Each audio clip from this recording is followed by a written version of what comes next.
आणि त्यामुळे त्यांचा मुकुटाचं नाव काय लिहा? आनंदाचा मुकुट. त्यानंतर चौथा मुकुट आहे नीतिमत्वाचं मुकुट, द क्राउन ऑफ रायचियसनेस. आणि ते मी तुम्हाला सांगितलं की ज्यांना त्याचं प्रगट होणं प्रिय आहे, जे मंदिराला येतात, जे दररोज देवाला शोधतात, जसे हरणी पाहण्यासाठी लुलपते तसा माझा देव देवा तुझ्या दर्शनासाठी लुलपत आहे, अशा प्रकारचे लोक, भुकेले ताणलेले लोकांसाठी एक मुकुट ठेवलेला आहे जे प्रत्येक व्यक्तीसाठी महत्वाचा आहे, आणि तो आहे नीतिमत्वाचा मुकुट. आणि शेवटला पाचवा मुकुट आहे अविनाशी मुकुट, द क्राउन ऑफ इनकरप्टेबल. म्हणजे ह्यामध्ये तुम्हाला आणि मला देखील जे इंद्रिय दमन करणारे लोक आहे, बरोबर आहे, सगळं शिकून झालेलं आहे, पुष्कळ वेळेस मी रिपीट केलं, जे इंद्रिय दमन करतात, जवळपास सर्व विश्वासणारे जे स्वर्गामध्ये प्रवेश करत आहे, जे येशूच्या त्या नवीन यरुशलेम मध्ये प्रवेश करते, इंद्रिय दमन करणारेच लोक असणार आहे. आणि त्यामुळे त्या लोकांना हा मुकुट देण्यात येणार आहे. तर हे जे मुकुट आहे ते मुकुट देवाने तुमच्या आणि माझ्यासाठी काय केलेले? ठेवलेले आहे, यासाठी की तुम्ही तिथे गेल्यानंतर तुम्हाला बक्षीस काय मिळणार हे तुम्हाला आणि मला माहित हवं. आणि बक्षीस साठी प्रत्येकाला एक एक बक्षीस किंवा एकापेक्षा जास्त बक्षीस ठेवलेले आहे. Praise the Lord. देव असं काहीच कधीच नाही म्हणत की कोणालाच काही बक्षीस मिळणार. हा, आमच्या कार्यामुळे आम्ही बक्षीस गमवतो, ही गोष्ट वेगळी आहे, मुकुट गमवणार आहोत हे आपण वाचलेलं आहे, त्यामुळे मी पुढे जाणार नाही. परंतु ही बाब तुम्हाला आणि मला लक्षात ठेवायचं की देवाला अधिकाधिक अवॉर्ड, बक्षीस आणि तुमचं कौतुक, गौरव करायला आवडेल. परंतु आम्ही आपल्या कृत्यामुळे कदाचित तारले जाऊ, कदाचित बचावले जाऊ, परंतु मुकुट पासून वंचित देखील राहू शकतो. आणि हे देखील आपण शिकले राहू. त्यासाठी संत पौल म्हणतो की मी अशी धावतो की मला तो मुकुट मिळालाच हवा. आणि हे तुमचं आणि माझं कर. तुम्ही म्हणा नाही पाळक साहेब काय ते आम्ही असंच उगा आपलं, तसं उगाच नाहीये कोणी पण इथे. देव कोणतं पण काम असंच करून गेलेलं नाही, असंच केलेलं नाही. प्रत्येक गोष्टीसाठी देवाने प्रत्येक विश्वासाला जबाबदारी दिलेली आहे. मी मातेचा गर्भात होतो तेव्हाच तुम्हाला निवडून घेतलेले आहेत. म्हणजे ह्याचा अर्थ काय की आम्ही आमच्या जगातला पहिला श्वास पण घेतला नाही, है ना, मुक्त श्वास आपण घेतला नाही. त्या अगोदर पासून देव आपल्याला ओळखतो आणि देवाने आपल्याला जबाबदारी दिलेली आहे. Praise the Lord. म्हणजे आपण मंदिराला आलो म्हणजे काय, आता हे देवाला अगोदर माहित होतं, त्यामुळे आज आपण देवाच्या मंदिरात आहो. तर आपण नुसतं टाळ्या वाजवलं, गीत गायला घरी गेलो तसं नाहीये. हे प्रत्येक जबाबदारीचं ओझं तुमच्या डोक्यावर आहे. ते जबाबदारीचं ओझं घेऊन जेव्हा तुम्ही जीवन जगतात तेव्हा त्या ओझ्याच्या जागेवर मुकुट मिळेल. Praise the Lord. पण तो ज्यांच्या जबाबदारीत ओझच नाहीये, जे म्हणतो मला काहीच जबाबदारी नाही एक ख्रिस्ती म्हणून, मला सांगू द्या प्रियांनो, त्यांच्यासाठी देव निश्चितच मुकुट देऊ शकत नाही. आणि ह्याची बाब देखील तुम्हाला आणि मला जाणून घेणं अतिशय गरजेचं आहे. तर जाऊया पहिल्या गोष्टीकडे. आता ज्या गोष्टीकडे आपण जात आहोत, मी परत एक बार रिपीट करतो, मंडळी अंतरात गेली आहे. बरोबर आहे. मंडळी अंतरात गेली म्हणजे कोण गेलेले आहे? त्याचे जे प्रियजन आहे, विश्वासणारे, एक मंडळी म्हणून, वधू म्हणून ज्याची वाट बघत होते, ते कुमारिकेचे उदाहरण येशूने देत असताना सांगितलं की त्या शहाण्या कुमारी ते वर गेलेल्या, परंतु उरलेले मूर्ख कुमारे आहेत ते खाली राहिलेले आहे. उरलेले लोक ज्यांनी येशूचं आगमनासंदर्भात गांभीर्याने घेतलं नाही ते मागे राहिलेले. आणि आता ते 7 वर्षामध्ये जात आहे. आणि त्या 7 वर्षाला आताच आपण सांगितलं महासंकटाचा काळ, ट्रिब्युलेशन आलेला आहे. आणि या 7 वर्षांनंतर येशू परत एक वार येणार आहे. आणि ह्या समयी मत्तय शुभ वर्तमान परत एक आपल्या हातात ठेवूया. आणि याचा अध्याय 25 आणि 31 पासून शेवटपर्यंत जो पहिला परिच्छेद आपण वाचलेला आहे ते घडणार आहे. आणि त्याच्यानंतर प्रगटीकरण जे आपण वाचलेलं 20वा अध्याय, त्याचा दुसरा भाग घडणार आहे. रिपीट करत मी, हे 2 भाग आता घडणार आहेत जे फ्युचरमध्ये होणार आहे. आणि त्यामध्ये मत्तय शुभ वर्तमानाच्या 25व्या अध्यायामध्ये जो भाग 1 होणार आहे तो कोणता समय होणार आहे? महासंकटाच्या काळाच्या नंतर येशूचं द्वितीय आगमन. आणि त्यानंतर 1000 वर्षाचा काळ आहे, त्याला मिलेनियम म्हणतो. आणि त्याच्यानंतर हे प्रगटीकरणचं आपल्याला जे न्याय आहे तो दिसून येणार आहे. आणि काही काही लोक म्हणतात नाही नाही नाही, ह्याच्यानंतर एकच न्याय आहे, हे दोघं एकत्र आहे. परंतु हे एकच नाही, हे एक मत आहे. म्हणजे पहिल्या पुस्तकामध्ये आहे नव्या कराराचं, तर दुसरं नव्या कराराचं शेवटल्या पुस्तकामध्ये आहे. तर पहिले जे आहे ते अगोदर होणार आहे मत्ते शुभवर्माचं, आणि प्रगटीकरणाचं ते शेवटला न्याय होणार आहे. त्यानंतर मग न्याय नाही. आणि त्यासाठी जर आपण चौथ्या न्यायाकडे जात आहोत तर ह्यामध्ये लिहिलेलं आहे की जेव्हा मत्ते 25:31, जेव्हा मनुष्याचा पुत्र आपल्या वैभवाने देवदूतासह येईल तेव्हा तो आपल्या वैभवशाली राजासनावर बसेल. The throne of glory. आत्ताच आपण बघितलेलं आहे की एक न्याय पृथ्वीवर होणार आहे, आणि त्या पृथ्वीच्या न्यायासनाचं नाव काय म्हटलेलं आहे? देवाचं म्हणजे प्रभूचं वैभवशाली सिंहासन, म्हणजे थ्रोन ऑफ ग्लोरी. आता तो येत आहे, आणि कुठे येत आहे? तो पृथ्वीवर येत आहे. त्याच्या पुढे सर्व राष्ट्र जमा केले जाईल. सर्व राष्ट्र. आता पृथ्वीवर लोक आहेत, पृथ्वीवर लोक आहे, परंतु आपल्याला हे असं दिसतं की आपण जे विश्वासणारे लोक आहोत ते कुठे येत आहोत? मागे मागे येतो. कोणाच्या मागे मागे येतो? येशूच्या मागे मागे येतो. देवदूतासह वैभवाने आपण येत आहोत. आणि त्याच समयी सर्व राष्ट्रे जमा केले जातील. ते सर्व राष्ट्र कुठे आहे? ते पृथ्वीवरचे राष्ट्र आहे. आपला न्याय होणार नाही. आपल्याला मी सांगितलंय की आपलं जे आहे त्या ख्रिस्तावर विश्वास ठेवायचा, ऑलरेडी त्याचा न्याय झाला, ते न्यायाच्या पलीकडे गेलेले. आता तुम्हाला आपल्या कार्यांच्यामुळे निश्चितच प्रत्येकाला बक्षीस मिळणार आहे, आणि त्या मुकुटाबद्दल आपण शिकलेलो आहोत. परंतु आता जे आहे ते जे उरलेले लोक आहे, जे आता पृथ्वीवर आहे, जे 7 वर्षाच्या ट्रिब्युलेशन मधून गेलेले आहे, आता त्याच्याबद्दल हे सांगितलेलं आहे ओजस, त्याच्याबद्दल हे सांगितलेलं आहे की आम्हाला आता दिसत आहे की तिथे राष्ट्र जमा केले जातील. आता हे राष्ट्र म्हणजे कोण? आता मी फार खोलवर जात नाही, कारण की मग कसं आहे की थोडस डोक्यावरून जाईल तुमचं. परंतु राष्ट्राचा अर्थ आहे की निश्चितच त्यामध्ये यहुदी लोक नाही, कारण की ते देवाची निवडलेली प्रजा आहे किंवा राष्ट्र आहे. राष्ट्र म्हणजे जेंटाईल, ज्याला म्हणतो की इतर यहुदीतर लोक आहेत. तिथे राष्ट्र याचा शब्दाचा अर्थ आहे यहुदीतर लोक आहेत, ते आपण पुढे बघणारच आहोत. आणि त्यामुळे त्या सर्व राष्ट्रांच्या लोकांना आता प्रथम येशू याचं वैभवशाली दर्शन घडणार आहे. इतक्या समयापर्यंत आजपर्यंत आपण येशूला प्रत्यक्ष बघितलं नाही, परंतु आता सिंहासनावर बसलेला प्रभू येशू, ज्याला कोकरा देखील म्हटलेला आहे, तो आता सर्वांच्या दृष्टीस पडणार आहे. आणि त्या समयी काय लिहिलेलं आहे की मेंढपाळ प्रभू येशू ख्रिस्त आता 2 विभाग करणार आहे. मेंढपाळ शेरड्यापासून मेंढरे वेगळी करतो, तसे तो एकमेकांपासून वेगळं लोकांना करणार आहे, राष्ट्रांना वेगळे. आता इथे 2 विभाग आहे, परंतु ऍक्च्युली 3 विभाग आहे, वेगळे केले जाणार आहे. मेंढर एका बाजूला, शेरड एका बाजूला. आणि मेंढ आणि शेरडांच्या द्वारे आपल्याला असं दिसतं की हा न्यायाचा एक महत्वाचा टप्पा आहे. आणि त्यामध्ये आपल्याला असं दिसतं की ह्या मध्ये ह्या लोकांना जेव्हा निवडत असताना एक आणखीन भाग आहे. एका बाजूला मेंढर म्हणजे कोण आहे? तुम्ही मी नाही, लक्षात ठेव, परत एकदा रिपीट करा. आपण ऑलरेडी येशूच्या मागे आहोत, त्यामुळे आपण त्यामध्ये नाहीच आहे. आला का लक्षात? तुम्ही म्हणता मी नाही बाळासाहेब, मी मेंढरू आहे. आपण मेंढर नाहीये, आपण ऑलरेडी येशूच्या मागे आहे. त्यामुळे तुम्हाला वेगळं करायचा प्रश्नच नाही.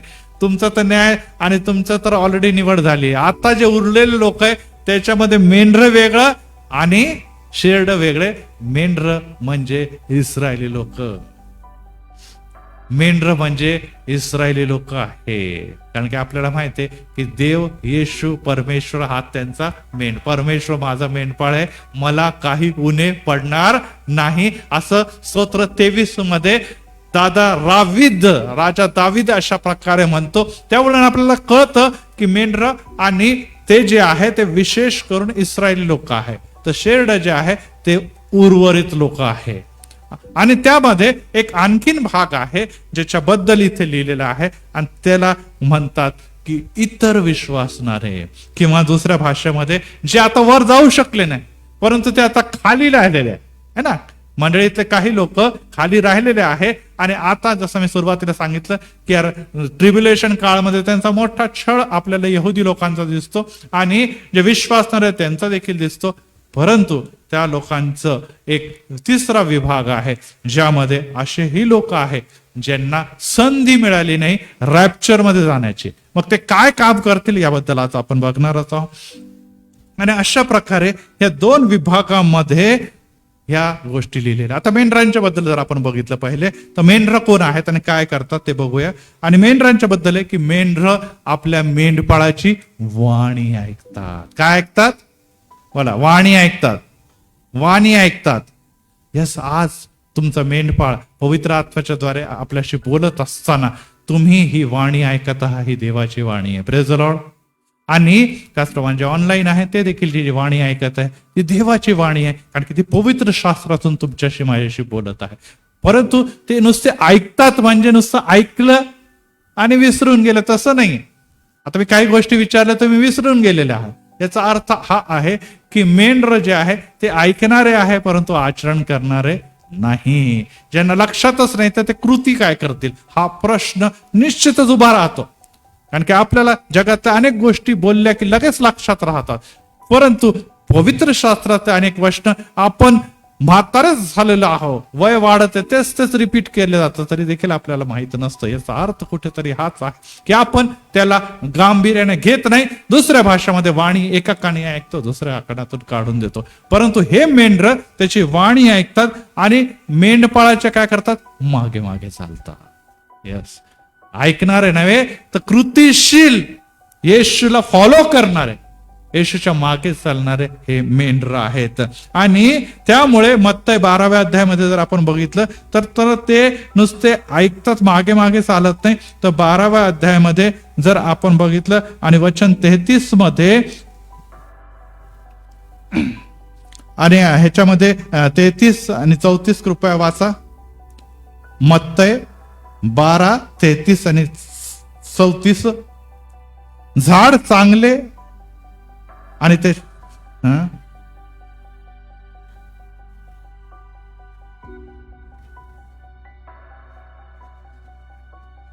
पुढे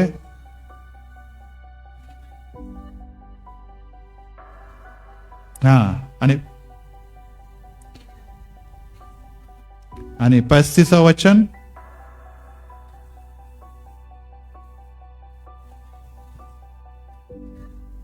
यस, इथे दिलेले आहे की दोन प्रकारचे लोक आहे जे फळ देणारे आहे. आणि फळ देणाऱ्यामध्ये जे दोन विभाग आहे, एक चांगले फळ देतात आणि एक वाईट फळ देतात. चांगले फळाची विशेषता ही आहे की त्यांचं हृदय चांगलं आहे, त्याच्या अंतःकरणामध्ये येशू आहे, त्यामुळे तो येशूचे वचन बोलतो आणि त्यानुसार चालतो देखील. हे दुसरे लोक आहे ते खरं तर ख्रिश्चनच आहे, विश्वासणारे स्वतःला म्हणतात, परंतु त्यांच्या हृदय अंतःकरण देवापासून दूर असल्या कारणाने ते फळ जेव्हा देतात तेव्हा लगेच कळतं की हा ढोंगी ख्रिश्चन आहे. हा जो आहे तो स्वतःला ख्रिस्ती म्हणतो परंतु ख्रिस्ताच्या अनुसरणाऱ्या लोकांपैकी नाही. आणि त्याच्याबद्दल वचन हे सांगतं की येशू तिथे स्पष्ट सांगतो आणि तिथे लिहिले की अरे सापांच्या पिल्लांनो, तुम्ही वाईट असताना चांगल्या गोष्टी तुम्हाला कसं काय बोलता येतील? तुम्ही थोड्या वेळा एकमेकाला फसवू शकता, परंतु तुम्ही शेवटी लबाड आहात. आणि लबाडाचा बापाला कोणाला म्हटलेलं आहे? सैतानाला म्हटलेलं. त्यामुळे तुमचं हृदय देवामध्ये आहे, अंतःकरण देवामध्ये, तर तुम्ही चांगले फळ देणार. परंतु अनेक जण हृदयापासून देवावर न चालण्यामुळे ते फळ देतात वाईट. आणि आपल्याला माहिती आहे ही गोष्ट यहुदी लोकांसाठी देखील सांगितलेली आहे. परंतु आता या यहुदींनी काय केलेलं आहे? येशूचं पत्करलेलं आहे, स्वीकार केलेलं आहे. त्यांना कळालेलं आहे की जो एंटी क्राइस्ट आहे किंवा जो श्वापद आहे तो निश्चितच येशू नाही. आणि त्यामुळे त्यांच्या अंतःकरणामध्ये बदल झाला आणि त्यांना कळालेलं आहे की हा चिन्ह जरी दाखवते, चमत्कार जरी दाखवते, परंतु हा अँटी क्राइस्ट असल्या कारणाने आम्ही जो मसिहा म्हणतो तो मसिहा नाही. आणि मग ते मसिहाची वाट खऱ्या हृदयाने अंतःकरणाने बघत असल्या कारणाने काय झालेलं इथे ते बदललेले आता देवाची प्रजा, दाविदाचे संतान झालेले आहे. दुसरा त्याच्यामध्ये लिहिलेला आहे की 13व्या अध्यायामध्ये बघा, 13वा अध्याय आणि वचन 23 मध्ये शेजारीच आहे बघा, 13-23. चांगली जमिनीत पेरलेला तो हा की जो वचन ऐकून समजतो आणि जो फळ देतो, कोणी 100 पट, कोणी 60 पट, तर कोणी 30 पट फळ देतो.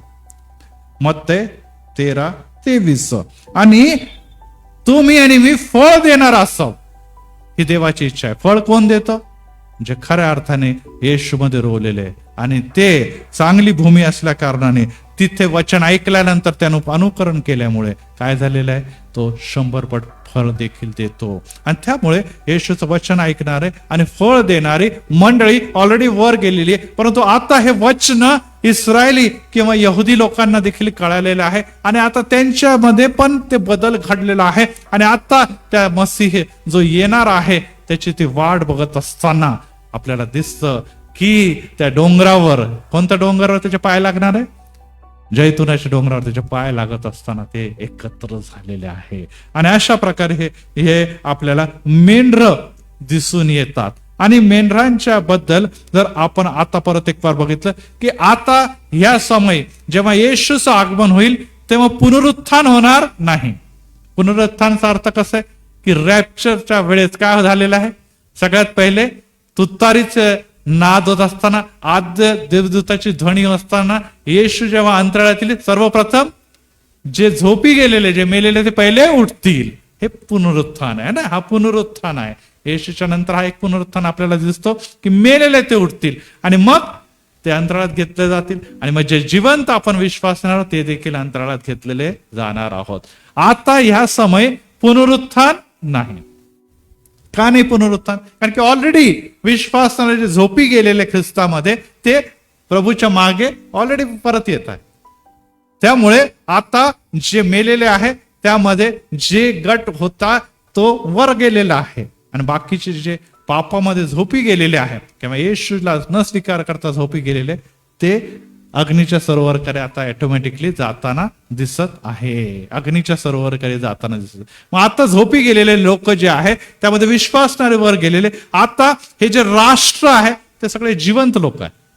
कारण की मेलेल्या लोकांचा ऑलरेडी इथे आपल्याला कार्यक्रम झालेला दिसतो, परंतु आता हे राष्ट्र तिथे होते. दुसरी गोष्ट आहे की हा योएल 3रा अध्याय 2ऱ्या वचनामध्ये लिहिलेलं की हे जागा परमेश्वर योएल संदेशाच्या द्वारे त्यांना सांगितलेली आहे. आणि त्यामध्ये योएल अध्याय 3 आणि 1 आणि 2 वचन वाचतो मी. आणि त्याच्यामध्ये योएल संदेशाचा जो टायटल आहे योएल 3रा अध्याय, याच्या वर एक टायटल लिहिलेलं आहे, आपण वाचा. आणि त्यामध्ये लिहिलेलं आहे परमेश्वराने केलेले राष्ट्रांचा न्याय. बोला, राष्ट्रांचा न्याय, राष्ट्रांचा न्याय. आता आपण बघितलं कोणाचा न्याय चालू आहे, ते राष्ट्रांचा न्याय चालू आहे. आणि त्याबद्दल जुन्या करारामध्ये योएल संदेशा म्हणतो, पहा त्या समय मी यहुदा व यरुशलेम यांचा बंदिवास फिरवीन.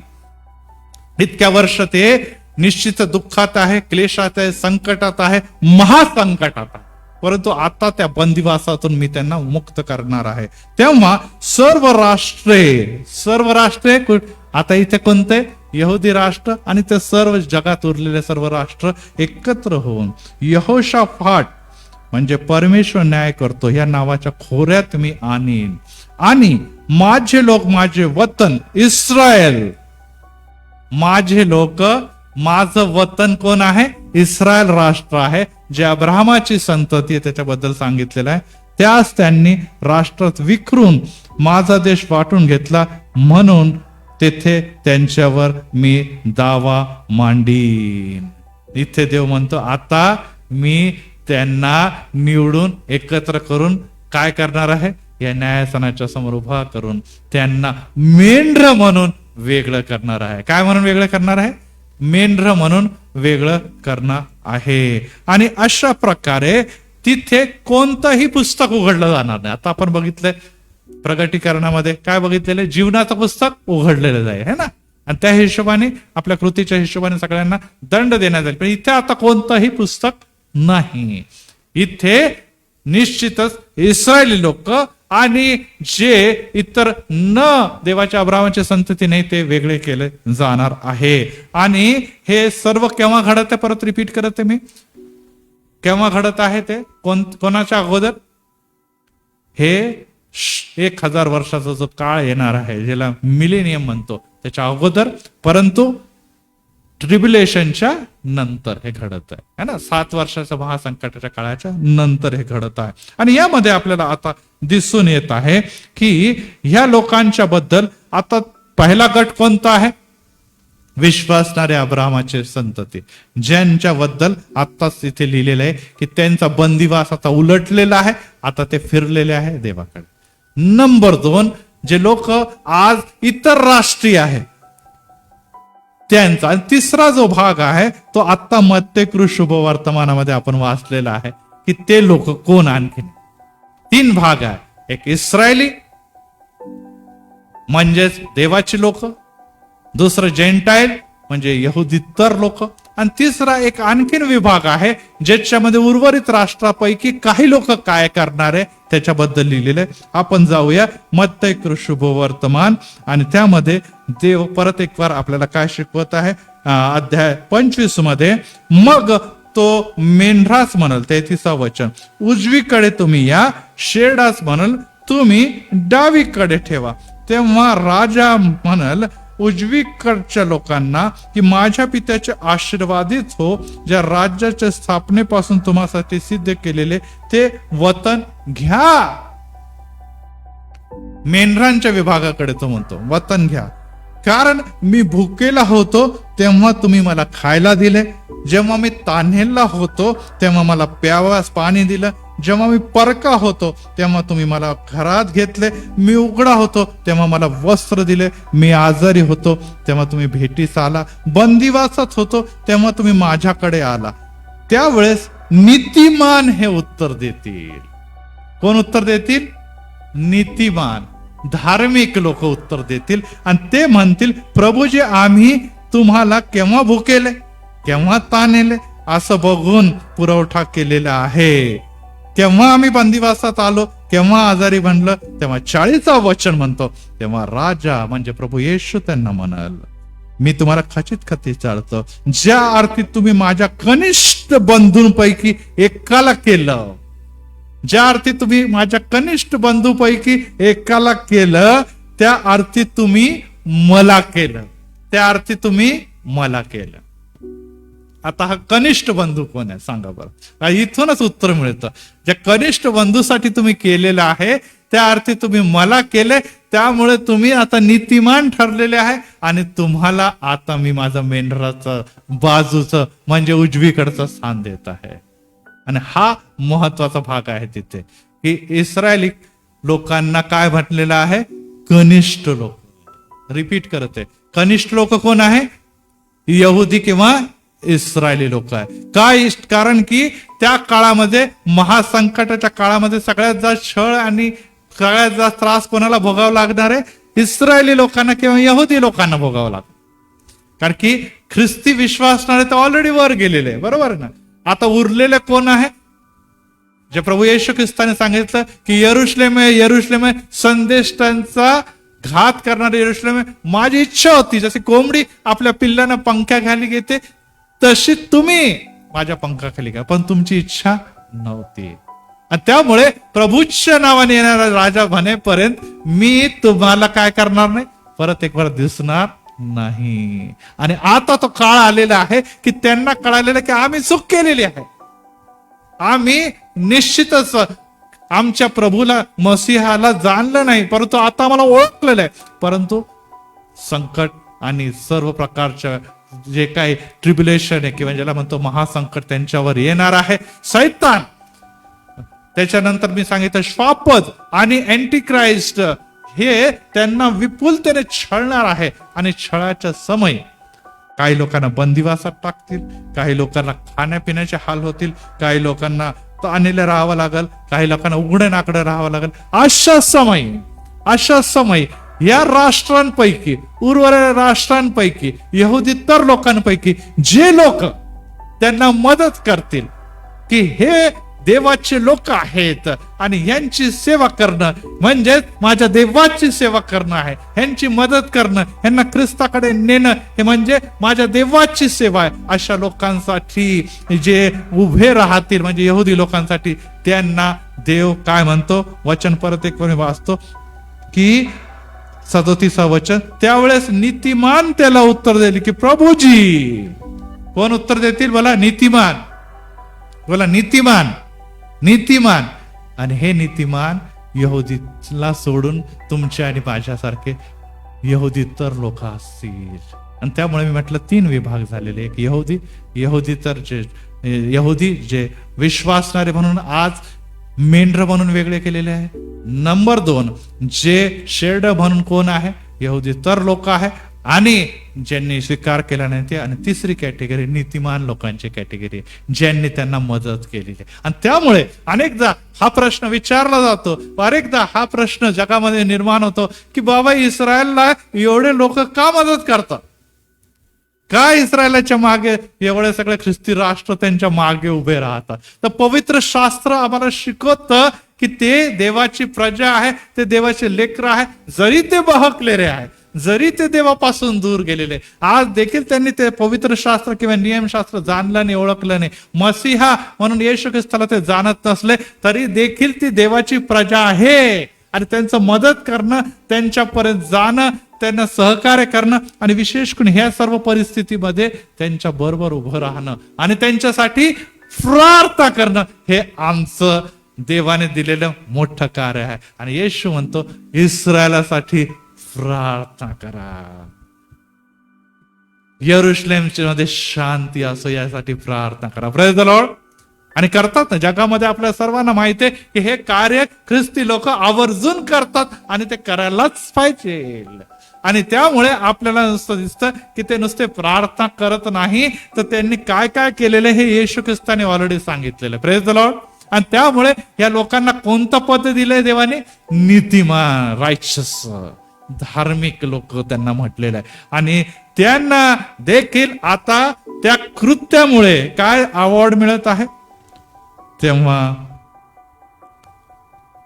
40 वचन, तेव्हा राजा त्यांना उत्तर देईल की मी खचित तुम्हाला सांगतो, ज्या अर्थी तुम्ही माझ्या कनिष्ठ बंधूपैकी एकाला केलं त्या अर्थी तू मला करल. आणि त्यांना आशीर्वाद देत असताना तो म्हणतो 34 वचनामध्ये, तेव्हा राजा आपल्या उजवीकडचे मेंढरांना, ज्यामध्ये तुम्ही आणि मी किंवा उरलं तर असू किंवा जे मदतनीस, रायचसनेस, धार्मिक नीतिमान लोक असते, त्यांना तो म्हणाल की माझ्या पित्याच्या आशीर्वादित लोक हो, जे राज्य जगाच्या स्थापनेपासून तुम्हासाठी सिद्ध केले होते त्याचं वतन तुम्ही घ्या. Praise the Lord.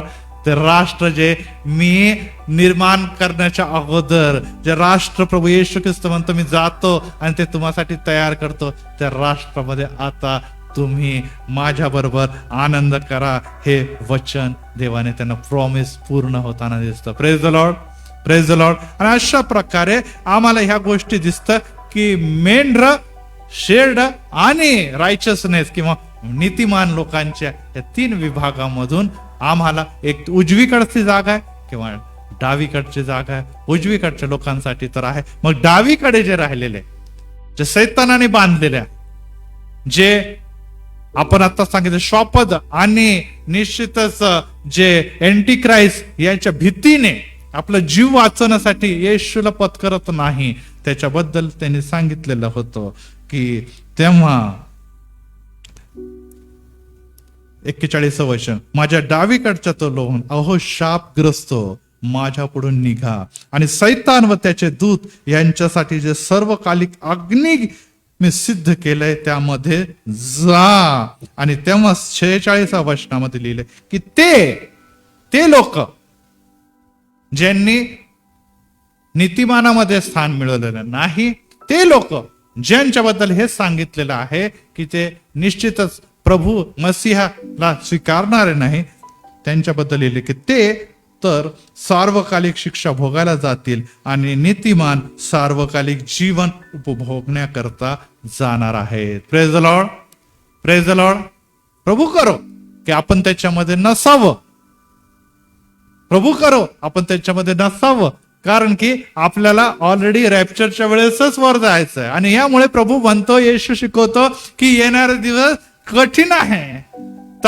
तरुणा आपल्या तारुण्यात निर्माण करताचं स्मरण कर, कारण की पहा येणारे दिवस कठीण आहे, येणारे दिवस कठीण आहे. आणि ह्यामुळे अनेकदा आम्ही म्हणतो आम्हाला छळ होतं, आम्हाला दुःख होतं, आम्ही येशूच्याकडे जातो, आम्ही येशूची प्रार्थना करतो, आम्हाला उत्तर मिळत नाही, आम्हाला हे काहीच नाहीये. आज देखील मरणापेक्षा, जीवनापेक्षा, आजारापेक्षा, प्रॉब्लेमपेक्षा, समस्यापेक्षा तुम्ही येशूला जीवनाला महत्वाचं स्थान द्या. कारण की जरी तुम्हाला काही समय, अल्प समय जरी दुःख भोगावं लागत आहे, परंतु पवित्र आत्मा देवाचं वचन धीर देण्यासाठी तुमच्या बरोबर आहे, तुम्हाला सहाय्य करण्यासाठी आहे.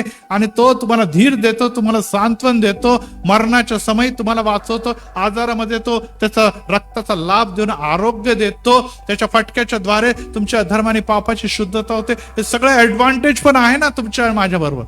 आणि त्यामुळे ह्या जगामध्ये जे विश्वासात चालतात ते म्हणतात आजारी असलं तरी चालेल, गरीब असलं तरी चालेल, निराश्रित असलं तरी चालेल, एकटा असलं तरी मी येशूच्या मागे चालणार. Praise the Lord. आणि असं म्हणून ते येशूच्या प्रत्येक संकटाबद्दल येशूला दोष देत नाही, तर म्हणतात खरोखर हे देवाच्या गौरवासाठी आहे, मी ह्या समय देखील माझ्या येशूला सोडणार नाही. आणि अशा प्रकारे ते कठीण समयामध्ये आज आणि विपरीत परिस्थितीमध्ये येशूमध्ये टिकून राहतात. तेव्हा देव म्हणतो शाबा भल्या विश्वासू दासा, तू थोडक्याबद्दल विश्वास राहिली, तुझे प्रॉब्लेम खूप जास्त होते परंतु आनंद फार कमी होता, तुझ्या समस्या भरपूर होत्या, तुझे अटॅक तुझ्यावर भरपूर होत्या, अनेक गोष्टी विपरीत होत्या, परंतु थोडा तरी देखील तू जो आहे थोडासा ज्या आनंदामध्ये, परंतु देवाबद्दल विपुल धार्मिकतेमध्ये टिकून राहिला. आता तुझी नेमणूक मी बहुतांवर करेन. Praise the Lord. आणि त्यामुळे येशूने आपल्याला शिकवलं की धार्मिक लोक देवदूताचा न्याय करणार आहे. Praise the Lord. तुम्हाला वर जे घेतल्यानंतर तुम्ही साधे नाहीये. आणि ते वचन आता मी इतक्या खोलात जात नाही, परंतु त्याबद्दल देखील येणाऱ्या संदेशामध्ये मी शिकवलं की तुम्हाला आणि मला देवाने राष्ट्रांचा न्याय करण्यासाठी निवडलेला आहे. आणि त्यामुळे तुम्हाला आणि मला एवढे ऍडव्हान्टेज, परंतु तरी देखील तुम्ही म्हणता नाही नाही खूप आहे प्रॉब्लेम. मग देव म्हणतो ठीक आहे, तुला थोडेसे प्रॉब्लेम मध्ये जरा इंटरेस्ट नाही दिसत, तुला थोड्याशा प्रॉब्लेम मध्ये पण तू घाबरून तू लायकीचा नाहीये, मग आता तू मोठ्याच प्रॉब्लेम मध्ये जा. आणि मग ते लोक जातील महासंकटाच्या काळामध्ये. आणि तेव्हा वचन आपल्याला वारंवार सांगते, मागच्या वेळेस पण शिकवलं की ते सगळं संकट आल्यानंतर त्यांनी प्रायश्चित केलं नाही, तर देवाच्या विरुद्ध आणखी निंदेचे शब्द त्यांनी काढले. हे जे लोक आहे ज्यांनी संकट बाऊ करून जगामध्ये संधी गमावून टाकली, ते जेव्हा महासंकटाच्या काळामध्ये जातील, त्यांच्यावर सर्व प्रकारचा वेदना, क्लेश, संकट येतील, तेव्हा ते काय बदलणार पैकी फार कमी लोक असतील. तेव्हा ते आणखीन पश्चाताप न करता देवाच्या विरोधात बोलणार आहे. आणि अशा प्रकारे या गोष्टी तुम्हाला आणि मला दिल्या जातात. आता इथे आपण जाण्याच्या अगोदर मी परत एक फार स्वर्गामध्ये आपण अधोलोक है ना, त्याच्यानंतर प्रथम स्वर्ग, द्वितीय स्वर्ग, तृतीय स्वर्ग बघितलंय है ना, बघितलं ना, प्रथम द्वितीय तृतीय स्वर्ग बघितलंय. आणि आता नरकामध्ये देखील आपण आता बघितलंय की धार्मिक लोकांना किती मुकुट मिळतील, किती मुकुट मिळतील धार्मिकांना सांगा, किती मुकुट नेमून ठेवलेले, किती? 5 मुकुट. मग आपण म्हणा अहो पाळक साहेब ते ठीक आहे, पण आम्हाला नरकामध्ये जर गेलो तर काय काय स्टेप ते पण जरा सांगा, ते पण ऐका. नरकामध्ये पण आपल्या कृतीनुरूप तुम्हाला भोगावं लागणार आहे. नरकामध्ये पण स्टेज आहे. जाऊया पहिल्या स्टेज कडे आणि त्यामध्ये प्रगटीकरणामध्ये जाऊया, 20वा अध्यायामध्ये जाऊया आणि त्याच्यामध्ये पण जे विभाग आहे ते देखील जाणून घेऊ आपण. आणि त्याच्यामध्ये 20वा अध्याय आणि त्याचं वचन जर आपण बघितलं तर त्यामध्ये दुसरं वचन 20:2 वाचा. प्रगटीकरण अध्याय 20 वचन 2. दियाबल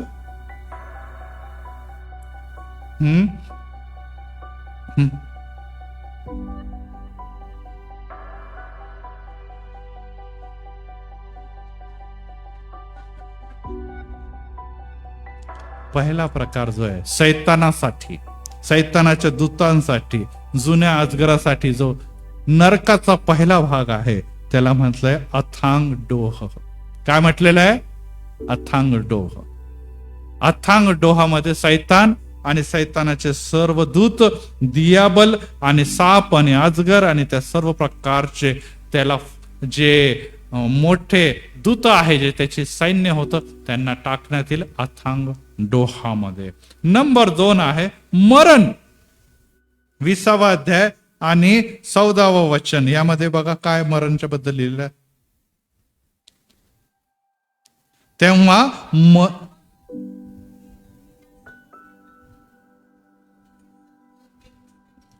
आता दुसरा प्रकार आहे. पहिला अग्नीचा डोह आहे सैतान व सैतानाच्या सर्व दूतांसाठी. नंबर 2 मरण.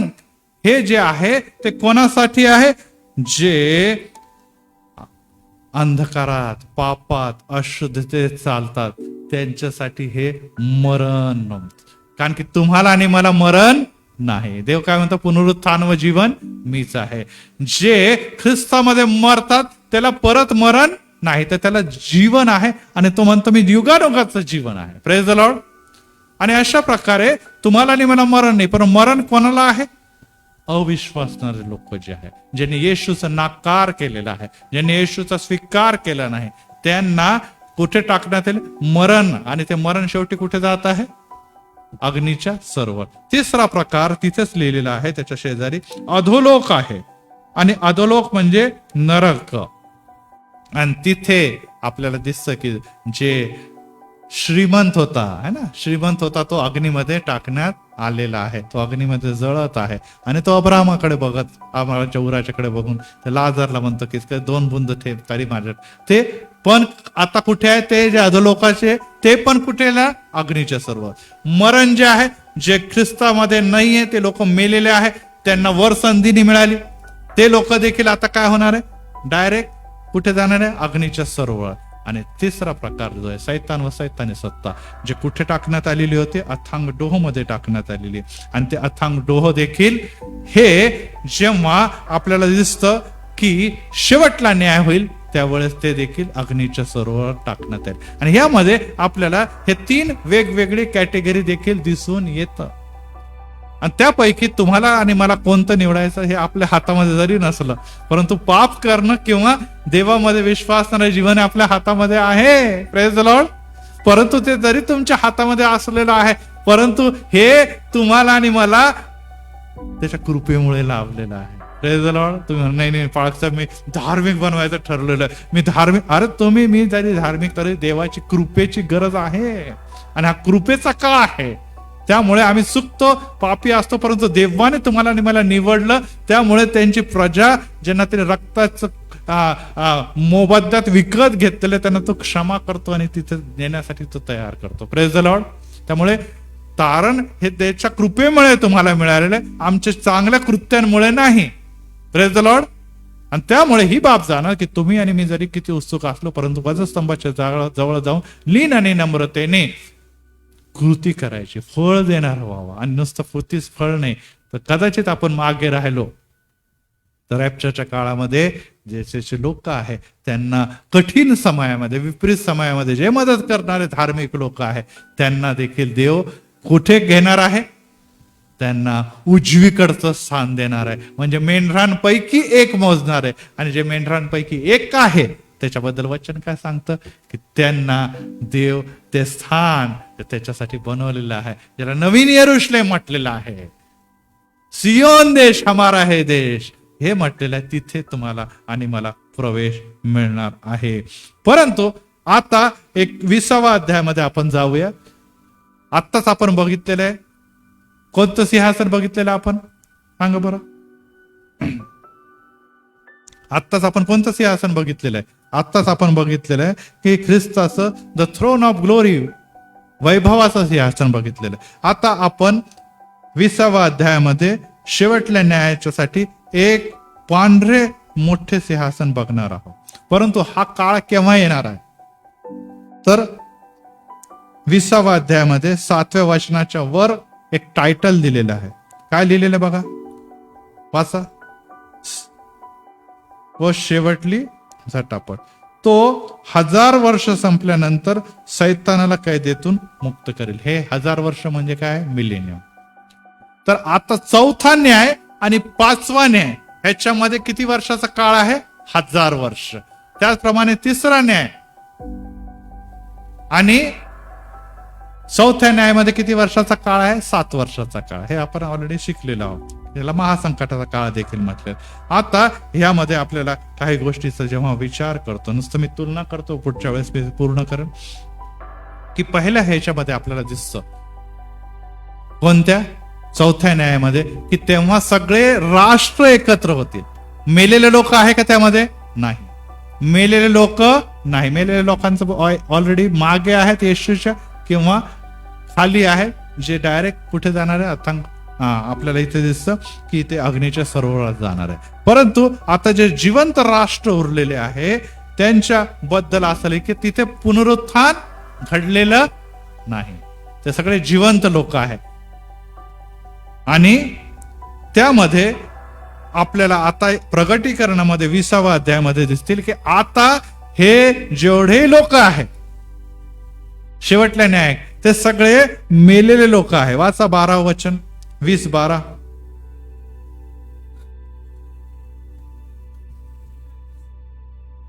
आता मृत झालेल्या लहान थोराला मी राजासन. राजासन म्हणजे काय? मोठे पांढरे राजासन ज्याच्यावर येशू बसलेला आहे, तिथे मी त्यांना जाऊन बघितलेलं आहे. आणि पुढे काय झालेलं आहे?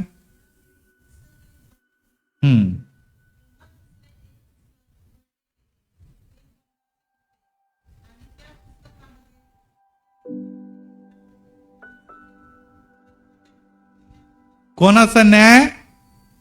कोणाचा न्याय? मृताचा न्याय. पहिले कोण होते? सगळे जिवंत लोक, राष्ट्र. आता पांढऱ्या सिंहासनाच्या समोर कोण आहे? सगळे मृत लोक आहे. आणि ते मृत लोक आले कुठून? तर 13व्या वचनामध्ये लिहिलेले, तेव्हा समुद्राने आपले मृत मनुष्य बाहेर सोडले. मृत्यू व अधोलोक, आला अधोलोक, इथे आला ना अधोलोक. आता अधोलोकाने आपल्या ते मृत लोक बाहेर सोडले आणि ज्यांचा त्यांच्या कृत्याप्रमाणे प्रत्येकाचा न्याय ठरवण्यात आला. न्याय ठरवण्यात आला कृत्याप्रमाणे. विश्वासणाऱ्याच्या कृत्यांप्रमाणे मुकुट, आणि इथे अविश्वासणाऱ्या कृत्यांप्रमाणे त्यांच्यावर आता न्याय उतरून येणार आहे. आणि त्यामुळे आपल्याला 2 गोष्टी दिसल्या. पहिल्या गोष्टी काय दिसल्या? की चौथ्या मध्ये सर्व राष्ट्र हे जिवंत आहे. 5व्या मध्ये आपल्याला दिसतं आता कोणतंच व्यक्ती नाही. आता सर्व मेलेले लोक जे आहेत ते बाहेर येतील. मेलेले लोक बाहेर येतील म्हणजे कोणते? जे पहिले मेलेले लोक बाहेर आले आणि ते कुठे गेले? अंतराळात. केव्हा? रॅप्चरच्या वेळेस. आता मेलेले जे उरलेले लोक आहेत ते इथून 5व्या नंबरच्या न्यायासाठी येतील. 1000 वर्ष पूर्ण झालेले आहे. 7 वर्ष आणखीन पूर्ण झाले, म्हणजे 1007 वर्ष पूर्ण झालेले रॅप्चरचे. बरोबर आहे? 7 वर्ष महासंकटाचा काळ, 1000 वर्ष मिलेनियम झालेला आहे, आणि आता 1007 वर्ष पूर्ण झालेले आहे. जे मेलेले ते वर गेलेले आहे, आणि आता हे मेलेले जे पापी जन होते ते आता न्यायासनाच्या समोर उभे राहणार आहे. दुसरी गोष्ट आहे, तेव्हा लपण्याची जागा नाही. कारण की आपल्याला दिसतं की मागे, आता मी एवढं मागे जात नाही, परंतु की जेव्हा तो येईल तेव्हा आपल्याला दिसल की ते लोक जे आहे ते इकडे तिकडे पळणार आहे, आणि त्यांचा काय होणार आहे? ते म्हणतील की देवा आम्हाला लपवू. वाचा 6वा अध्याय प्रगटीकरण.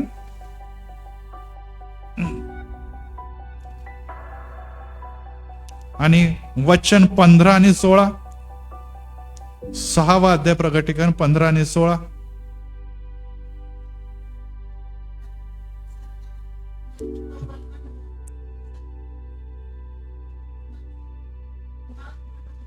यस, राज्य, अधिकारी, सरदार, श्रीमंत, बलवान लोक हे सर्व जे आहे ते गुहेत, डोंगरात जाऊन लपली. आजकाल आपण त्याला एक नवीन शब्द वापरतो, बंकर म्हणतात त्याला.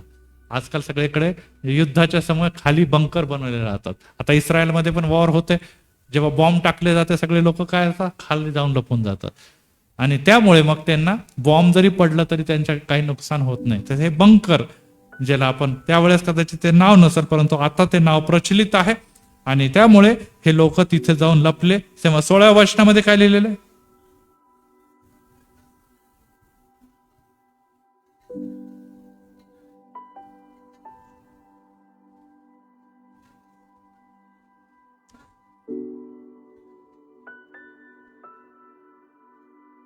क्रोधाचा दिवस आलेला आहे, महासंकट काळामध्ये आहे, हे लक्षात ठेवा. आणि त्याच्यामध्ये क्रोधाचा दिवस आलेला आहे. राष्ट्रापासून कोकऱ्यापासून आम्हाला क्रोधापासून लपवा, कारण की ते लपण्याच्या द्वारे त्यांना वाटतं आमचा काय होणार आहे, बचाव होणार आहे. परंतु 20व्या अध्यायामध्ये आपल्याला दिसतं की वचन 11 मध्ये काय लिहिलेलं आहे बघा.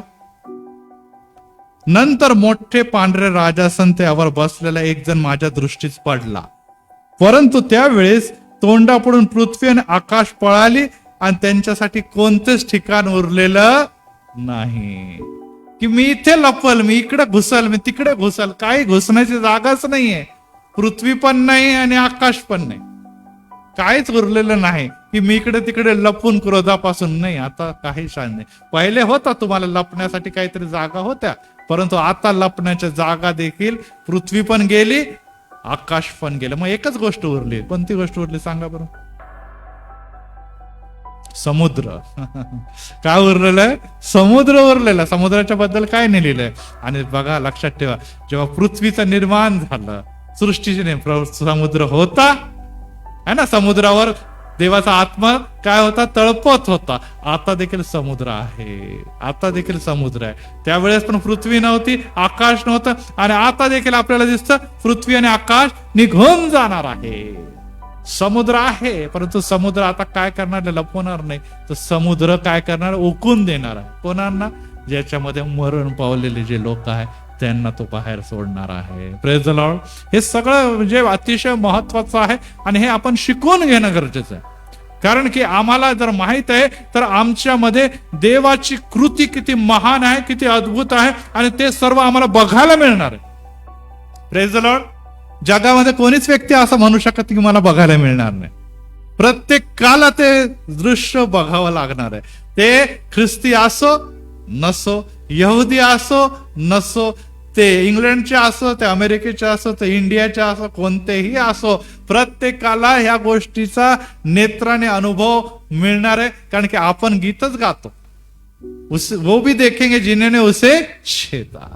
प्रत्येक गुडघं टेकलं जाईल आणि प्रत्येक मुख काय म्हणाल, येशूच प्रभू आहे ना. ही सगळी बाब घडणार आहे. तुम्ही आणि मी पळू शकत नाही, कारण की पळण्या लपण्याच्या जागा देखील गेलेल्या आहे. आणि एक तर तुम्ही येशूच्या मागे असणार, नाहीतर मग येशूच्या राजासनाच्या पुढे असणार. मागे असतील तर प्रेज द लॉर्ड, कारण की तुम्ही त्याची प्रजा आहात, त्याचे मेंढर आहात, त्याचे निवडलेली प्रजा आहात आणि लोक आहात. परंतु जर पुढे आहात आणि अशा समय जेव्हा तुम्ही आणि मी उभे आहात, तर मला सांगू द्या, हे मृत लोक जे आता बाहेर आलेले आहेत त्यांना काय होणार आहे, कठीण दिवस आहे. मग त्यांचे पुस्तके उघडले जातील.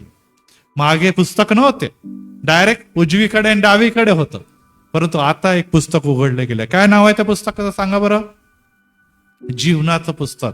आणि त्यामध्ये जे जे काही लिहिले होते त्या हिशोबाने वचन बघा 15, मृतांचा न्याय केलेला आहे आणि ज्यांना त्यांच्या कृत्यांच्या प्रमाणे ठरविण्यात आलेला न्याय त्यांच्यावर उतरून आलेला आहे. न्याय त्यांच्यावर उतरून आलेला आहे. आणि ही बाब तुम्हाला आणि मला लक्षात ठेवणं अतिशय गरजेचं आहे की हा जो न्याय आहे तो तुम्हाला आणि मला मिळणार आहे. आणि जीवनाच्या पुस्तकाच्या बद्दल स्तोत्रसंहिता अध्याय 139 मध्ये काय म्हणतो बघूया. स्तोत्रसंहिता अध्याय 39 की तुम्ही आणि मी कुठे पण पळून जाऊ शकत नाही. तर तुमच्याबद्दल काय देवाचं वचन सांगतं 139 मध्ये बघा. 5वं वचन, तू माझ्या मागून पुढून वेढलेला आहे, माझ्यावर तू आपला हात ठेवलेला आहे, हे ज्ञान माझ्या कल्पने पलीकडे अगम्य आहे. 7वं वचन सांगतं 139 मध्ये, मी तुझ्या आत्म्यापासून कुठे निघून जाऊ, मी तुझ्या समक्षतेपासून कुठे पळून जाऊ. आकाशात चढलं तर तिथे देखील तू आहे, अधोलोकात मी आपले अंथरूण केले तर पहा तिथे तू आहे, पहाटेचे पंख लावून मी समुद्राच्या पलीकडे गेलो तरी तिथे तू आहे, आणि तुझा हात मला चालवतो, तुझा उजवा हात मला धरून ठेवतो. आणि या प्रकारे निश्चितच देव सांगतो, तुम्ही आणि मी आता पळू शकत नाही. कोणी देखील मनुष्य या न्यायाचं म्हणून पळू शकत नाही, कारण की प्रत्येकाला त्याच्या कृतीच्या हिशोबाने एक तर आशीर्वाद मिळणार आहे, म्हणजेच मुकुट मिळणार आहे, किंवा त्याच्या कृतीच्या हिशोबाने त्याला दंड किंवा न्यायाच्या क्रोधाला सामोरे जावं लागणार. आणि यासाठी आज तुम्ही आणि मी इथे असताना तुम्ही आणि मी कुठे आहो हे जाणून घेणं अतिशय महत्वाचं आहे. कारण की आज हे जे वचन आहे तुमच्या कानी पडत आहे, ऑनलाईन जे माझ्या बरोबर आहे त्यांच्या कानी पडत आहे, त्याद्वारे देव एक गोष्ट स्पष्ट सांगत आहे. आणि ही गोष्ट आहे की तुम्हाला ह्या गोष्टी विदित होत्या, मी कळवल्या होता, परंतु ते तुम्ही ऐकल्या नाही, कारण की तुम्ही फळ देणारे लोक नव्हते, तुम्ही ऐकणारे होते. मेंढपाळ म्हणतो की माझी मेंढर माझी वाणी ऐकतात आणि माझ्या मागे मागे येतात. आम्ही ऐकणारे आहोत, मागे जाणारे आहोत की नाही? आम्ही ऐकणारे आहोत, त्याला फॉलो करणारे आहोत की नाही? तुम्ही ऐकणारे आहात परंतु फळ देणारे आहेत की नाही? कारण की देव म्हणतो की माझे लोक फळ देणारे असावे, आणि ते फळ कसे असावे? चांगले फळ देणारे असावे. देव तुमच्याशी माझ्याशी बोलत असताना प्रियांनो, आम्हाला न्यायासनाच्या समोर उभं राहायचंय, आणि ही बाब जाणून घेणं अतिशय, तुम्ही कसंही वागा, काही वागा, आणि तुम्हाला काही होणार नाही असं जर तुम्ही म्हणतात तर आपण स्वतःला फसवतो. नंबर 2 म्हणतो की बाळासाहेब अहो प्रॉब्लेम किती आहे, समस्या किती आहे, मग प्रॉब्लेम आणि समस्येमध्येच आपण या जगामध्ये मरणार, आणि शेवटी जेव्हा न्यायाच्या समोर उभं राहणार तेव्हा मला सांगू द्या, ते प्रॉब्लेम आणि समस्येपेक्षा एक खूप मोठं अनंतकालिक नरकाचा प्रॉब्लेम तुमच्या आणि माझ्या समोर उभा राहील, आणि त्याच्यापासून तुमची आणि माझी कोणी देखील सुटका करू शकणार नाही, कोणी देखील सुटका करू शकणार नाही. आणि यासाठी हे वचन तुमच्यापर्यंत येत असताना कधी काय होईल हे आम्हाला सांगता येत नाही. अपघात होते, ऍक्सिडेंट होते, लोक चाललेले आहे, घरी चाललेले फोन करतात, मी 2 तासांनी, मी 1 तासांनी येतो, घरचे लोक वाट बघतात, आणि अँब्युलन्स दारात येते, मेलेला व्यक्ती हातात. यस, बरोबर आहे की नाही? हे घडताना आपल्याला दिसत आहे, चाललेला आहे, फोन येतो, आयसीयू मध्ये आहे, अचानक कळतं अटॅक आलेला आहे. कितीतरी बातम्या तुम्हाला आणि मला दररोज कळायला मिळतात. प्रभू करो त्याच्यामध्ये आपण नाहीये आणि नसावं, परंतु अचानक जर तुम्हाला आणि मला बोलवणं आलं, तुम्ही आणि मी कुठे असणार याचा विचार करण्याकरता तयारीच लागा, कारण की तुम्ही ऑलरेडी तयार आहात. हे वचन तुमच्याकडे करत असताना आपल्या मन आणि अंतकरण देवाकडे लावा, यासाठी की आज रात्री जर येशूचं आगमन झालं किंवा आमचं या जगातून जाणं झालं तर आम्ही कुठे असणार? एकतर आम्ही येशू बरोबर, नाहीतर मग जगामध्ये राहून गेल्यानंतर महासंकटाच्या महान कष्टामध्ये तुम्ही आणि मी सापडणार आहे. आणि त्या समयी जसं आजच आपण ऐकलं की त्यामध्ये मेंढर ह्याच्या बाजूने देव उभा राहील, त्यांच्यासाठी विश्वास आणि नीतिमान लोक त्याला मदत करणार उभा राहील, परंतु ते सोपं नसणार. म्हणजे त्यावेळेस सर्प जुना साप म्हणजेच मिखाएल, आणि आपल्याला इथे असं दिसत आहे जरी मिखाएल त्यांच्या येणाऱ्या दिवसामध्ये लढण्यासाठी तयार आहे, परंतु त्या दिवसामध्ये सैतान हा उभा राहणार आहे, दियाबल हा उभा राहणार आहे, त्यावेळेस खोटे संदेष्टे उभे राहणार आहे, आणि श्वापद म्हणजे बीस्ट हा देखील उभा राहणार आहे. आणि त्या समय तुमचा आणि माझा टिकाव यासाठी लागणार नाही, कारण की तुमच्या मस्तकावर तो शिक्का 666 मारला जाईल, आणि त्या शिक्क्याच्या द्वारे मग कोणाच्या मागे चालणार आहे? खोट्या संदेशाच्या मागे चालणार. कारण की वचन हे सांगतं की तो मूर्तीमध्ये देखील प्राण देण्याचं ताकद त्याच्यामध्ये असेल. आणि लोक म्हणतील अरे एवढा मोठा चमत्कार करतात का, एवढा मोठा चमत्कार घडतो का? मग हाच मसीहा असणार, हाच मसीहा असणार, आणि लोक त्याला फॉलो करणार.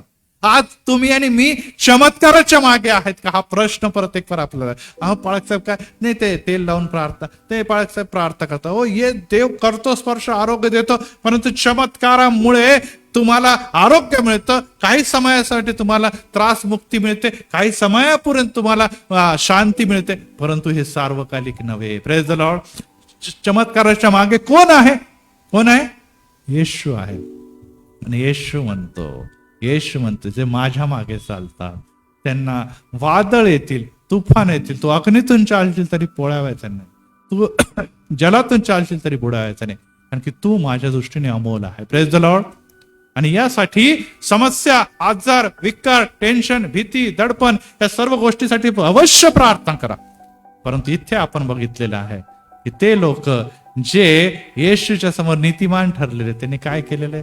त्यांनी त्या विश्वासणारे त्याची प्रजा, ज्याला अब्राहमाचे लोक, इस्रायली आणि यहुदी, त्यांना मदत केलेली आहे, त्यांच्यासाठी प्रार्थना केलेली आहे, त्यांना येशू सांगितलेला आहे आणि परिणाम स्वरूप ते मेंढरांमध्ये काउंट झालेले आहे. आणि त्यामुळे त्यांना देव म्हणतो तू माझ्या उजव्या बाजूला या. परंतु तिथपर्यंत देव करू आपण जाता कामा नये. आज जेव्हा येशूचं आगमन जवळ आहे, जेव्हा येशू जवळ आहे, येशू जेव्हा अंतरातून घेत आहे, तेव्हा तुम्हाला आणि मला एक खूप सुंदर संधी उभी आहे की तुम्ही त्याच्या बरोबर वर जावं. त्यासाठी तयारीला लागा. हो, तुमच्याकडे गरिबी आहे, घरी पैशाच्या मागे लागू नका. मी हे नाही म्हणत की उपाशी मारा तुम्ही. निश्चितच देव म्हणतो माझ्या प्रियजनास ते लागेल ते मी झोपेतही पूर्वर. आकाशाच्या पक्ष्यांच्याकडे बघा, त्या सगळ्या प्राण्यांच्याकडे बघा, ते कमवत पण नाही, साठवत पण नाही, नोकरी पर करत नाही, तरी देखील त्यांचा देव त्यांना पुरवतो. तुम्ही तर ह्यांच्यापेक्षा कितीतरी श्रेष्ठ आहात, काय मी तुम्हाला देणार नाही काय? देवाने कुठेच असं लिहिलं नाही की श्रम करू नका, तू तुझ्या श्रमाचे फळ खाशील.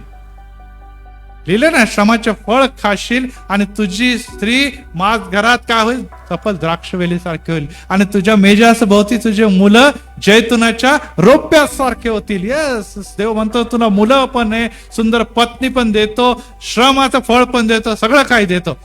परंतु हे सर्व करत असताना तुम्हाला येशूमध्ये धन्यता देखील मिळणं गरजेचं आहे. Praise the Lord. हे तर सर्वांना मिळत आहे, परंतु तुम्हाला आणि मला देवाने नुसतं मुलं, पत्नी आणि श्रमाचे फळ खाण्यासाठी नाही ठेवलेलं आहे. तुमच्यासाठी हे फळ द्यायचं आहे की ते फळ जे आहे की माझ्या देवाची सेवा करत मी या जगातून जाणार आहे. Praise the Lord. आणि ती सेवेसाठी माझी आणि तुमची निवड करण्यात आलेली आहे. नुसतं येशू येशू येशू करत घरात बसणार नाही ख्रिस्ती जीवन. नुसतं चर्च मध्ये येऊन देखील प्रार्थना करणं माझं जीवन नाही. मला देवाने या जगामध्ये एक विशिष्ट कारणाने निर्माण केलं. तुम्ही पाळक साहेब सांगा ना कोणतं कारण? ते मी कसं काय सांगू? ते तुम्ही देवाला विचारा. ज्याने तुम्हाला अपॉइंट केलेलं आहे त्याला विचारा, तुम्ही त्याच्याकडे मागा. देवा या जगामध्ये तुम्हाला निर्मित केलेलं आहे. मी जीवनात 50 वर्ष घालवलेले, मी जीवनातले 60 वर्ष घालवलेले आहे, जीवनातले 20 वर्ष घालवले, 30 वर्ष घालवले. आजवर मला माझं ते कारण कळालं नाही. देव सांगल तुम्हाला, देव तुमच्या निर्मितीचा सबब सांगल आणि ते जेव्हा तुम्ही जाणून घेतलं ते अनुरूप करणं गरजेचं आहे. परंतु तुम्ही विश्वासणारे आहात. निश्चितच तुम्ही कारण विचारण्याच्या अगोदर तुम्ही विश्वासणारे आहात. विश्वासू जीवन, येशू मधलं जीवन, प्रार्थनामय जीवन जगा. आणि ते प्रार्थनामय जीवन, विश्वासू जीवन, सेवेकरी जीवन असणं गरजेचं आहे. आज तुम्ही मंदिरामध्ये येतात, कदाचित तुम्ही पास्टर नाही, कदाचित तुम्ही सुवार्तिक नाही, कदाचित तुम्ही थकलेले. येशू म्हणतो प्रार्थना करा, इतरांसाठी प्रार्थना करा, ही देखील देवाची सेवा आहे. Praise the Lord. रदबदली करा, ही देखील देवाची सेवा आहे. हे देखील तुम्ही करू शकतात. परंतु आम्ही प्रार्थनेमध्ये नुसतं मजा हे दे, मला ते दे, मला चर्चमध्ये मला हे मागतो आणि आपण स्वार्थी प्रार्थना करतो. स्वार्थी प्रार्थना ह्या भिंतीच्या वर जात नाही. यस, देवाला गुप्तदर्शी पित्याला तुमची गरज माहित आहे. मागण्याच्या अगोदर तो तुम्हाला देतो. Praise the Lord. असं नाही की त्याला सांगायचे हे दे हे दे हे दे. पाळकसाहेब खूप प्रार्थना करा, खूप प्रार्थना करा, खूप घरी जाऊन पण प्रार्थना करा. करते ना पाळकसाहेब, का नाही करणार प्रार्थना? खूप करतील प्रार्थना. परंतु त्या खूप प्रार्थनेच्या मागे काय आहे? नुसतं ते मिळालं म्हणजे झालं का सगळं? काय ते मिळालं म्हणजे सगळं संपलं का विश्वासू जीवन? हे नाही प्रिया. ते मिळालं तर ठीक, नाही मिळालं तरी ख्रिस्त. जगणे मला ख्रिस्त, मरणे मला पालना. नो, लॉस नाहीये, मरणं पण नुकसान नाही, लाभच आहे. कारण की मी जगतो तेव्हा मी ख्रिस्त बघतो आणि मेल्यानंतर प्रत्यक्षात ख्रिस्ताला बघणार आहे. Praise the Lord.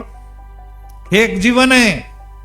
मेल्यानंतर मी ख्रिस्ताला बघल नाही. आज जर तुम्हाला ख्रिस्त दिसत नाही, आज जर ख्रिस्त तुम्हाला पावला नाही, आज जर ख्रिस्तामध्ये तुम्ही चालत नाही, आज जर ख्रिस्ताच्या दर्शनासाठी तुम्ही भुकेलेत आलेले नाही, तर तुम्हाला येणाऱ्या दिवसामध्ये कसं काय ख्रिस्त दिसल याच्याबद्दल तुम्हीच विचार करा आणि आपल्या मनाला, अंतःकरणाला विचारा की आज मी येशूसाठी, आज मी त्याच्या मंदिरासाठी, आज मी त्याच्या विश्वासू जीवनासाठी भुकेला ताणाला नाही आणि येशू येईल आणि तुम्हाला चल बाबा तू तर काही नाही करत होता, चल माझ्या बरोबर. असं कधी होणार नाही, असं होणार नाही. आणि त्यामुळेच येशू ख्रिस्ताने म्हटलंय की 2 रस्ते आहे. एक रस्त्यावर बहुत लोक चाललेले, बहुत लोकांमध्ये बहुत ख्रिश्चनच असते, कारण की जगामध्ये सगळ्यात जास्त लोक कोणते? ख्रिस्तीच लोक आहे ना. तर बहुत लोकांमध्ये बहुत ख्रिश्चनच आहे, त्या रस्त्याने जात आहे, परंतु ते कोणत्या रस्त्याकडे राहते? ते पतन आणि पाप आणि नरकाचा रस्ता. पण एक छोटासा रस्ता आहे, बारीक रस्ता आहे, अरुंद रस्ता आहे. आणि त्या अरुंद रस्त्यावर थोडकेच लोक चालतात, आणि त्या रस्त्यावर चालण्याकरता येशूच्या मागे चालणं गरजेचं आहे. Praise the Lord.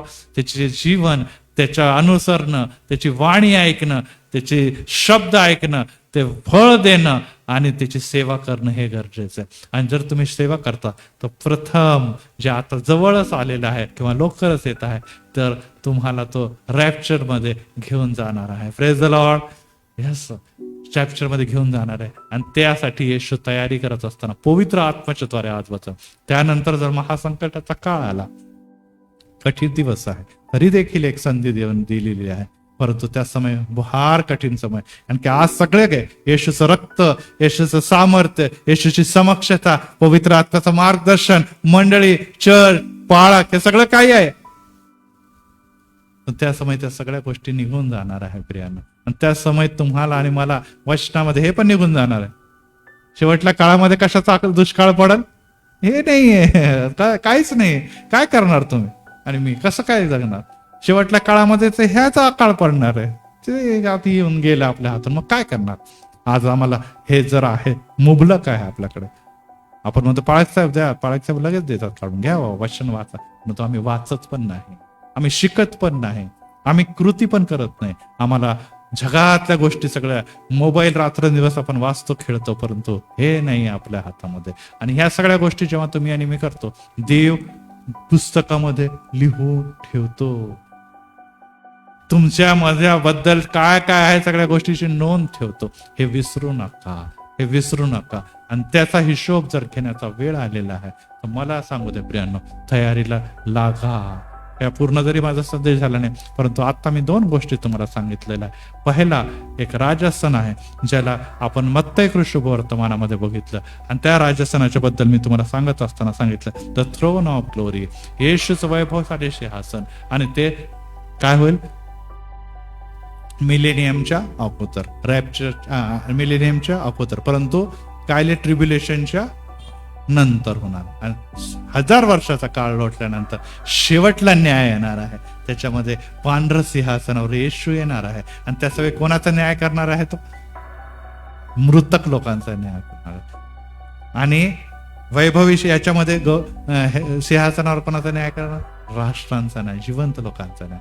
आपण जिवंत लोकांच्या न्यायामध्ये सापडलो, प्रेज द लॉर्ड. आम्ही उजवीकडे सापडलो, प्रेज द लॉर्ड. त्याच्या अगोदर जर आपण मंडळी वधू म्हणून गेलो, खूप प्रेज द लॉर्ड. परंतु जर आपण इथे जसं लिहिलेलं आहे त्या अनुरूप जर आपण मेलेले आहोत, पापामध्ये मेलेले आहोत, शरीरामध्ये मेलेले आहोत, आत्म्यामध्ये मेलेले आहोत, मग तिथून बचाव नाही. तर त्याचं एकच वाट बघत आहे, अखंड डोह सैतान सकट आत, मरण, पापामध्ये मेलेले लोक आत. आणि तिसरी गोष्ट इथे जी सांगितली, अधोलोक, जे आमच्या अगोदर पापामध्ये मेलेले आहे, परंतु येशूचा त्याने स्वीकार केला नाही, ते देखील कुठे जाणार नाही? अग्नीच्या सरोवर जाणार आहे. आणि ह्यामध्ये आपल्याला जाऊ नये म्हणून आता विचार करणं गरजेचं आहे. आणि जर विचार तुम्ही आणि मी करत आहात, तर घरी जाऊन प्रार्थना करा, प्रभूजी नुसतं मला नको. तो श्रीमंत देखील म्हणतो की मी इकडे आलोय, माझ्या घरच्या लोकांना संधी दे. तेव्हा जाऊन प्रार्थना करणार का तुम्ही? नरकामध्ये गेल्यानंतर मी नरकात गेलो, माझ्या घरचे लोक नरकामध्ये नको, काही चान्स नाही. देव म्हणतो नाही नाही नाही, आता प्रार्थना करा. Praise the Lord. कारण की ह्या प्रार्थनेची गरज आहे. जे म्हणतो पाळक साहेब जाऊ देणार, नाही ऐकत, ते नाही ऐकणारच नाही. पापात जे बंधनात आहे ते देवाचंच ऐकतात. Praise the Lord. देवच त्यांना बदलल, देवाचा आत्मा त्यांना चेंज करत. तुम्हाला आणि मला प्रार्थना करून त्यांना देवाच्या हाती द्यायचं. देवा यांना बदल, देवा यांना सुबुद्धी दे, देवा त्यांच्या जीवनात कार्य कर. आणि ही अविरत केलेली प्रार्थना एक दिवस काय कर, ते चोर जो उजवीकडे होता त्याला देखील जर बदलता आला तर तो का नाही बदलणार? तो व्यक्ती देखील बदल. पण तुम्ही आणि मी प्रार्थना करत नाही, ओझ घेत नाही, त्याच्यासाठी उपास करत नाही. ते म्हणतात जाऊ द्या. पाळक साहेब सोडून दिलं, त्याला सोडून दिलं. अरे तुम्ही सोडलं, पण देव तुम्हाला आणि मला सोडणार नाही, कारण की हिशोब द्यायचा. Praise the Lord. लक्षात ठेवा, तुम्ही त्याला सोडून द्या, जाऊ द्या काय करायचं ते करवा, आम्ही त्याचं टेन्शनच घेत नाही, पाळक आपले त्रास दिला, दे सोडून दिला, जाऊ द्या, जे होईल ते होईल. असं नाही चालणार. तुम्ही विश्वासणार लोक आहे. तुम्हाला संतती परमेश्वराने दिलेलं धन आहे. देव हिशोब घेतो संततीचा. प्रत्येक धनाचा हिशोब देव घेणार आहे, मग संततीचा हिशोब घेणार नाही का? घेईल. आणि असं सोडून दिलेलं चालणार नाही. माझा भाऊ, माझी बहीण, माझा शेजारी, माझा नातलग, माझा मुलगा, माझ्या मुलगी, माझी आई, माझे वडील, या सर्वांसाठी तुमच्या प्रार्थना गरजेचं आहे. आणि हे जेव्हा तुम्ही करता तेव्हा तुम्ही सुवार्तिकाची सेवा केली, त्याचं मुकुट तुमची आणि माझी वाट बघत आहे. Praise the Lord. तर लागूया तयारीला, प्रार्थना करूया. प्रभू आम्ही तुला धन्यवाद आणि गौरव देतो, कारण की मिलेनियमच्या अगोदर आणि मिलेनियमच्या नंतर, हो येशू, आज परत एकदा द थ्रोन ऑफ ग्लोरी, वैभवाचं सिंहासन. आणि त्याचप्रमाणे येशू, आज आम्ही बघितलं तर white, the great white throne, ह्याच्याबद्दल आम्ही अभ्यास केलेला आहे. येशू खरोखर कठीण आहे, खूप कठीण आहे बापा, हे विचाराचे अनेक, परंतु हे गहन रहस्य आज परत एक आमच्या समोर उघड झालं असतं, खुलं झालं असताना येशू मध्ये, प्रभू येशू मध्ये आम्हाला जे तू पवित्र परमेश्वर शिकवलेलं आहे ते पवित्र आत्म्याच्या द्वारे आमच्यापर्यंत आलेलं आहे. आमचे नेत्र उघडलेले आहे. आम्ही कुठे आहोत, आम्ही काय करत आहोत, आम्ही कुठे जाणार आहोत, आमचा मार्ग काय आहे, कुठे शेवट कुठे होणार, या सगळ्या गोष्टी जर तू आज आम्हाला शिकवलेलं आहे तर आम्ही कुठे आणि कसं जगावं हे देखील तू आम्हाला दाखव. आम्हाला काय करायचं हे देखील शिकवलेलं. प्रभू राया, महासंकटाच्या काळापासून आमचा बचाव कर. प्रभू राया, त्या निश्चितच अधोलोकाच्या त्या ज्वालापासून तो आमचा, प्रभू राया, अग्नीच्या सरोवर आणि द्वितीय मरणापासून तो आमचा बचाव कर. अशीच विनंती आम्ही तुझ्याकडे करतो. वेळ कठीण आहे येशू, समय जवळ आलेला आहे. आम्ही आज पण रडतो, पैसा नाही, धन नाही, आणि आम्हाला वाटतं हे दुःख खूप मोठं आहे. व्यक्ती गेले, दुःख फार मोठं आहे. आमचे आई वडील गेले, दुःख मोठं आहे. आमचे लेकरं पापात आहे, दुःख मोठं आहे. आमच्या घरामध्ये घर नाही, आमचं घर गळतं, आम्हाला गरिबी आहे, आमच्याकडे अनेक प्रकारच्या शिव्या गाळ आहे, भांडणं आहे, सैतानी हल्ले. परंतु येशू म्हणतो हे काहीच नाही. आज देखील तुम्ही जर माझ्याकडे विश्वासाने मागाल तर मी उत्तर देऊन ह्यापासून तुम्हाला मुक्त करेल. परंतु ह्याच्यामध्ये जकडून स्वतःला ठेवू नका. जी सेवा मी तुम्हाला दिलेली आहे, आणि ती सेवा म्हणजेच स्वतःला निश्चितच येशूचं मागे वधस्तंभ घेऊन चालणं. मेंढपाळाची वाणी ऐकतात आणि त्याच्या अनुसरतात. त्या प्रकारे पित्या आत्मनिग्रह करून आम्ही तुझ्या मागे चालावं, असं प्रकारचं जीवन तू आम्हाला दे. यासाठी की पित्या प्रत्येकाची हिशोब घेतला जाणार आहे. मला काय काय करायचंय मला माहित नाही. मी बापाचा जबाबदारी पार पडतो, मी आईची जबाबदारी पार पडते, भाऊ बहिणीची जबाबदारी पाडतो. हे पुरेसं नाही. ही जबाबदारी जगिक जबाबदारी आहे, परंतु त्याबरोबर आध्यात्मिक जबाबदारी देखील दिलेली आहे. कारण की आम्ही एक जगामध्ये जगत असताना विविध नात्यांच्या द्वारे जोडलं गेलं. प्रथम आम्ही आपल्या घरासाठी, नात्यांसाठी प्रार्थना करावी.